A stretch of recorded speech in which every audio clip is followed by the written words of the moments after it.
Hello everyone, আসসালামু আলাইকুম। Welcome back to my channel. কেমন আছেন সবাই? আলহামদুলিল্লাহ আমরা ভালো আছি। আপনাদের জন্য আমার আজকের রেসিপিটি থাকছে স্পেশাল বিফ বিরিয়ানি। কোনো রকম ঝামেলা ছাড়াই আমি আজ আপনাদের তৈরি করে দেখাবো বিফ বিরিয়ানি। বাসায় বিরিয়ানি তৈরি করার কথা ভাবলেই কিন্তু অনেকে খুব নার্ভাস হয়ে পড়ে।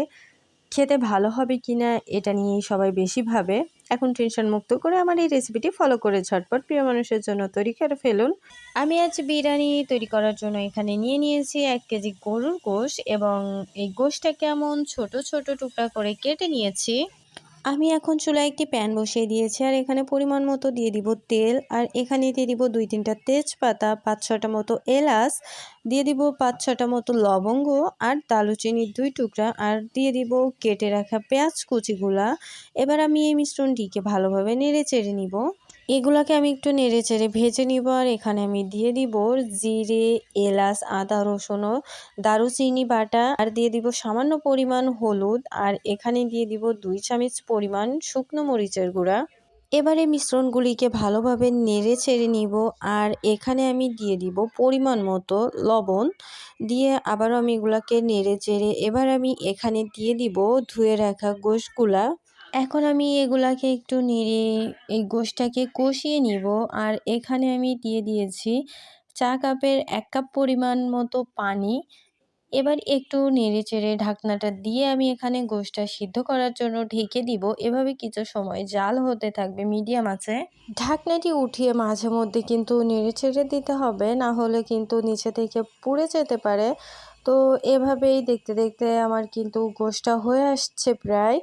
তো এখানে আমি এবার দিয়ে দিব চা কাপের 1 কাপ পরিমাণ টক দই। এটা দিয়ে আমি ভালোভাবে নেড়ে নিব একটু।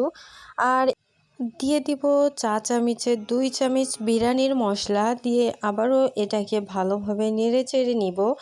এটা নাড়তে থাকবেন যেন নিচে থেকে এটা পুড়ে না যায়। তো এবার আমি এটাকে নামিয়ে নিব। অন্য একটি পাত্রে আমি এটাকে নামিয়ে নিয়েছি। আর নামিয়ে নেওয়ার পর আমি এখানে চা কাপের 1 কাপ পরিমাণ পানি আবারও দিয়ে নিব, আর দিয়ে ভালোভাবে এটাকে একটু নাড়াচাড়া করে নিব।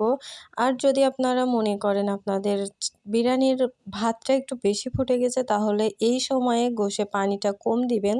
বিরিয়ানির জন্য এবার আমি চাউলটা রেডি করে নিব। আর এখানে আমি 3 পোয়া মতো চাউল নিয়েছি। আর ভাতের জন্য আমি এখানে গরম পানি বসিয়ে দিয়েছি। আর এই পানিতে আমি এখন দিয়ে দিচ্ছি 2টা দালচিনি, 2টা তেজপাতা আর 4টে এলাচ। আর পানিটা ফুটে গেলেই কিন্তু আমি চাউলগুলা পানিতে দিয়েছিলাম। আর এই তো আমার ভাতটা রেডি হয়ে গেছে। চাউলগুলা কিন্তু 10 থেকে 20 মিনিট ভিজিয়ে রাখতে হবে আগেই। তো এবার ওই গোশের উপরে আমি এই ভাতগুলা এভাবে আস্তে আস্তে ঢেলে দিচ্ছিলাম। বিরিয়ানির জন্য ভাতটা কিন্তু 90% রান্না করে নিতে হবে, ভাতটা যেন অনেক ফুটে না যায়। আর এই তো এখানে আমি দিয়ে দিচ্ছিলাম ঘি, আর আপনারা চাইলে আলু বোখরা আর কাঁচামরিচও দিতে পারেন।